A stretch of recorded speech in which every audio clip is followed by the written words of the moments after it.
the US is now helping to deal with the chaos that emerged after a forceful power change in Libya.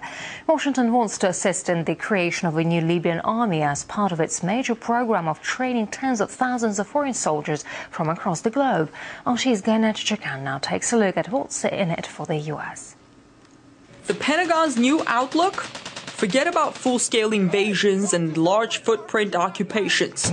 Instead, think special ops and proxy armies. Next destination, Libya. The Obama administration has received congressional approval to allocate money for a special unit, reportedly made up of some 500 people, who will train the country's forces. According to one Libyan militia commander, a team of Americans is already in the country looking for recruits. A major obstacle in their way, a vastly divided society. There isn't an army in Libya now, and the army is not going to be, because whenever you try and get militias which have allegiances to a variety of things than the national interest, so they have allegiance to a tribe or to a sect or to a religion, rather than having allegiance to the nation or to the country, you cannot build an army. But with training and aid for Libya, the U.S. may have more pragmatic goals than uniting the army or just teaching them the best way to fight. This word training is interesting because it's really about not so much about teaching people how to use rifles and how to use new equipment. It's all about really more about indoctrination. Definitely aid is one of the tools that the U.S. uses and has used very successfully to ensure that elites in the countries concerned stay loyal to the U.S.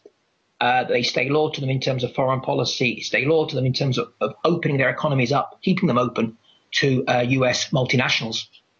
Libya will be a very important asset for the United States, and yes, it will start buying American arms in substantial quantities. Libya has lots and lots of money to spend.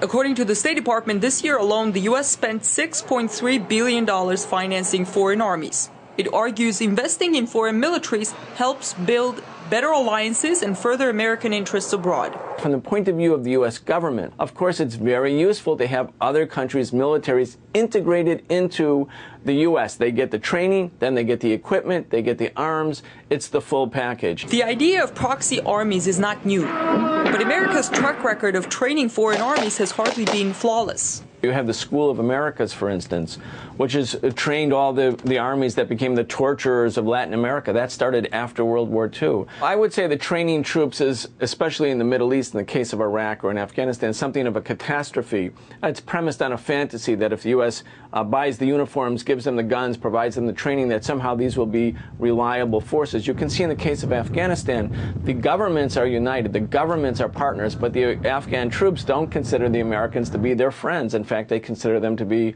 cultural aliens who are occupying their country. More than 50 coalition troops were killed this year alone by members of the Afghan security forces. Word is out that the Obama administration wants to leave around 10,000 troops in Afghanistan to continue to train Afghan forces and carry out special operations after 2014, when, according to the Obama administration, American forces are supposed to have completely left the country. The Afghan government has less than 2 years to agree or reject the idea.